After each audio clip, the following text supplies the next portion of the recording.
Here's a fun fact. Professional sports teams play about half of their games at places that aren't their home stadium, meaning they have to travel to play the opposing team, usually by plane. Here's another fun fact. If a plane suffers a serious malfunction while flying, it can crash into the ground, killing everyone aboard. And here's a third fun fact. Most sports leagues are aware of Fun Facts 1 and 2 and thus have quietly created detailed contingency plans for what to do if all their players are killed. The NFL has one, the NBA has one, the NHL has one, even the MLS has one, and they don't even have a plan for getting people to watch their games. You see, back in the late 1950s and 60s, plane travel was becoming increasingly popular, which meant that sports teams dying in plane crashes was also becoming increasingly popular. Members of the Manchester United sports team died in a plane crash in 1958, California Polytechnic University lost 16 of the other kind of football players in a plane crash in 1960, and the entire US figure skating team died in a fatal plane crash in 1961, all of which happened without a contingency plan to help the teams rebuild.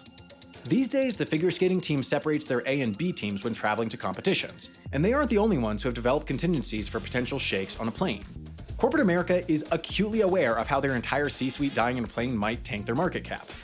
Back in 1989, a Trump Organization helicopter crashed and killed 3 C-suite executives, which is part of why these days, 84% of companies have some kind of policy limiting how many executives are allowed to travel together.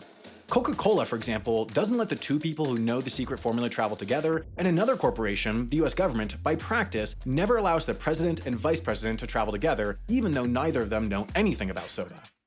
But back to another corporation, sports. While most professional sports teams do allow their whole teams to travel together, the leagues are extensively prepared for what to do if they also die together.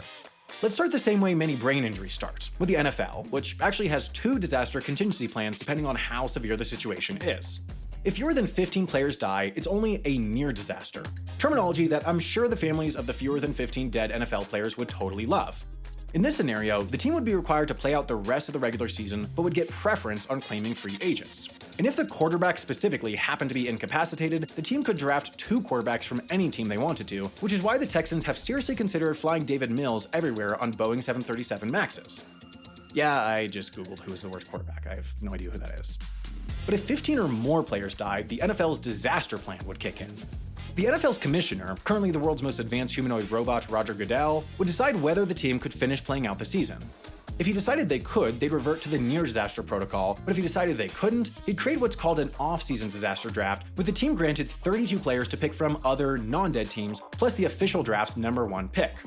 So, if the Tampa Bay Buccaneers lost Tom Brady to a freak facelift mishap, Goodell could allow the Buccaneers to draft a quarterback since it'd qualify within the NFL's near-disaster protocol. But if everyone aside from Brady experienced a facelift mishap, then Goodell could either allow Brady to play by himself for the rest of the season, which might be in the Buccaneers' best interest, or draft a new team. And if you're not a football fan, don't worry, your league of choice likely also has a plan for how to keep the ticket sales churning in the face of unspeakable human tragedy. In the event that at least 5 players die or are dismembered, the National Basketball Association would also start a disaster draft and would force its non-dismembered teams to give up their 6th players for it. Similarly, the National Hockey League allows teams with 5 or more incapacitated players to draft players from other teams who'd be paid by the league's rainy day fund if on that particular day it had been raining NHL players. And representing the sports your dad falls asleep watching, Major League Baseball's plan works similarly to the NFL's. According to Rule 29 of their super secret playbook, the league commissioner decides whether a team can play or not after losing 5 or more members to death, dismemberment, disability, or suspension. Their season is either canceled, or they could select 1 player from each MLB team up to the number of players they lost. All the league's teams would make a pitcher, catcher, outfielder, and infielder available, along with a player of any position. A short fielder, a home baseman, a power forward, I don't know baseball positions, okay? No US leagues have had to implement their disaster plans, but believe it or not, the world includes places that are not the US. In 2011, Eurasia's Continental Hockey League lost all but 1 of its Lokomotiv Yaroslavl team members in a plane crash, one of its top hockey teams. Afterwards, the KHL scrambled to create a disaster draft and pulled 3 players from all the other teams to replace Lokomotiv Yaroslavl. The moral of the story is, it's bad if people die, but it's even worse if those people's deaths mean that you can't watch people wearing the dead people's old uniforms, putting a ball and/or puck into a net and/or hoop and/or goal.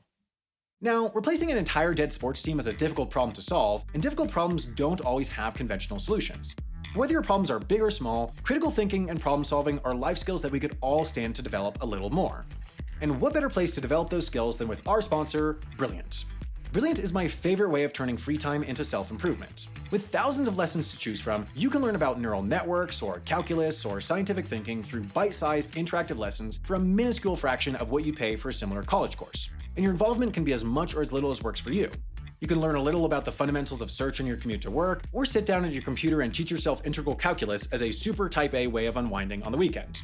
I've learned so much through Brilliant's hands-on classes, using their courses on statistics to analyze the performance of my old videos, or applying their quantitative finance teachings to desperately try to claw back my stock portfolio to even. And the best part is, you can take advantage of Brilliant's bite-sized brilliance today. To get started for free, click the button on screen, the link in the description, or visit brilliant.org/HAI, and the first 200 of you will get 20% off Brilliant annual premium subscription.